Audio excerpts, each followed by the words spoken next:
Hey guys, welcome back to another top 5 video where I'll show you the top 5 video games, anime, manga, film, or books for a specific genre, even though I haven't done books yet. In this video, we will be covering another top 5 yandere video games that you should totally check out. Within these games, the yandere trope can be seen as either the main character, antagonist, or heroine of the game. To me, it's not a yandere game if the yandere is not the main focus of the story, or at least a vital aspect of it. And just so you guys know, all games listed are based off what I currently know and my personal opinion. If you see a game that should be on the list, please leave it in the comment section below. Before we begin, this video is proudly sponsored by my own clothing brand, Mirai Garu. A year ago, I lived my life not knowing what it meant to create a strong brand. Until now, I realized it's not about the brand itself. It's about the people behind it. That's what makes Mirai Garu.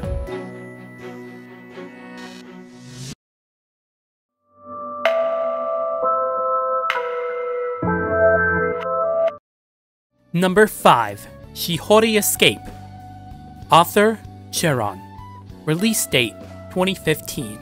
Platform, PC. Game length, 1 hour. Cost? I don't know. Summary. Kitaro wakes up in his house, dazed and confused about his current situation. He wanders around his house, collecting scraps of paper and remembering a girl named Shihori. As he progresses, he slowly realizes that there's something sinister going on. My thoughts.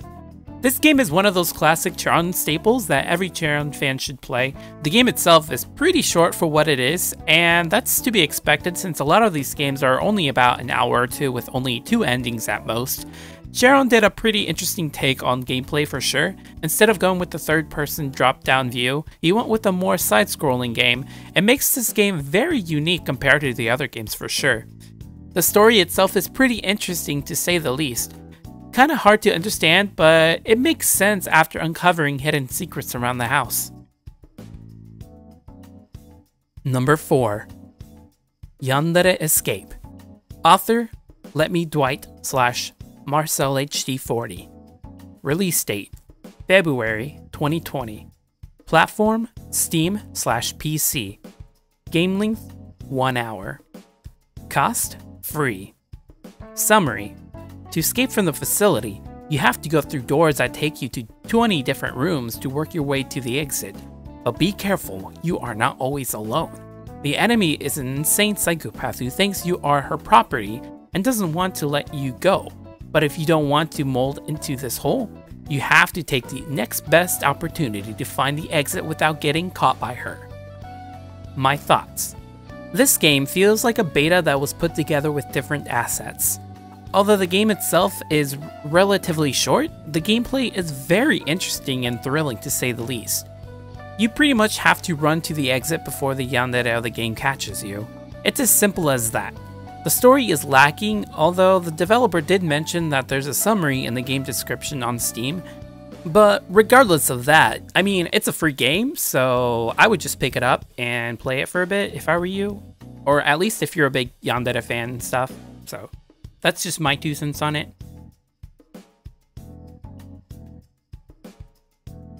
Number 3.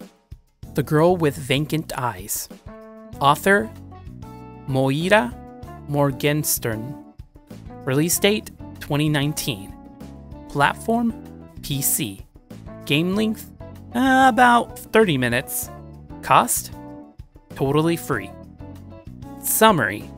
One day, a high school student named Hayden meets a mysterious young girl named Clarissa. However, as time goes by, it becomes obvious that she isn't what she seems. Either find a way to escape the situation safe and sound, or die trying. My thoughts. Well, I can't really say much about this game in particular considering I still haven't gotten around to playing it. Based on the website, this is the developer's first game published, so if you do end up playing it, you should go easy on them. Apparently, in the game, you can collect some kind of password to use it to unlock a secret ending, which I think it's pretty nice incentive to, replay the story and get all the passwords. But other than that, it's pretty much a yandere story-based visual novel. Number 2. Kill or Love. Author, Andy Church. Release date, August 2019. Platform, Steam/PC. Game length, about 5 hours or more depending on how fast you read. Cost, totally free. Summary. Jack, a man with no memory of his childhood, is stuck in a hospital following a near-fatal injury. His girlfriend, meanwhile, is being held captive. To make matters worse, Jack's nurse is Anna, the woman who kidnapped his girlfriend and who put Jack in the hospital in the first place. Anna is obsessed with him to an unhealthy degree, and the answer to why lies somewhere in the past. This short visual novel follows Jack as he makes desperate plans to save the girl dearest to him, and as he remembers how Anna tore through his life. My thoughts.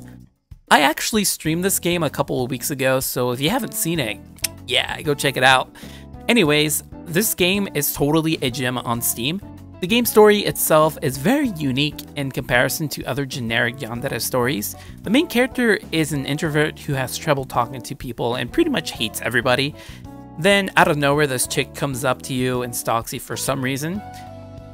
But I won't spoil too much, but I can say for a 5-hour plus game that is free, this is totally a must play. Now for number 1. Catherine Full Body. Author, Atlas. Release date, 2019. Platform, PlayStation 4, PlayStation Vita, and soon to be on Switch. Game length, about 13 or more hours, depending on how good you are. Cost, $29.99. Summary. Our indecisive protagonist, Vincent, has been with his longtime girlfriend, Catherine, with a K, for 5 years, but instead of taking the next step into marriage, Vincent finds himself in an affair with a provocative, blonde bombshell, Catherine with a C. Thrown into discord by his own infidelity, he finds solace in the innocent Ren, further complicating matters. Adding to Vincent's dilemma, he begins having nightmares that force him to climb for his life. Will he survive the trials and tribulations of love, or fall to temptations? My thoughts. Well, damn.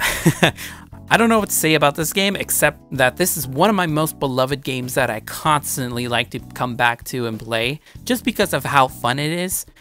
I'm sure most of you didn't realize this, but both Catherines are yanderes in a sense.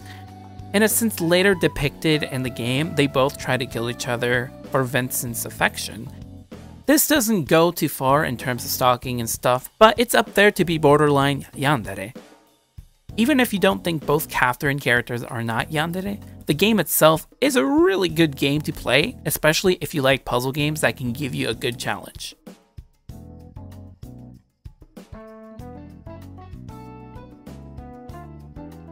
Well, that's pretty much it for the video. I hope you guys find something interesting to play during this time of crisis that we're all in, especially if you just want to lay back and not think of it. What's nice is that a lot of these games on the list is free, so if you do decide to pick any of the games up, please leave a comment letting me know what you guys think of my recommendations. Was it good? Was it a waste of time? Would you recommend it to other people? I love reading the comments, so either be negative or positive is totally fine. Again, huge thanks to everyone who watches my videos. If you'd like to know how you can support me, you could just go back to my old videos and watch them again, or you can donate $1 to my Patreon. Either way, huge thanks. I hope to see you guys on the next video, and have a great week.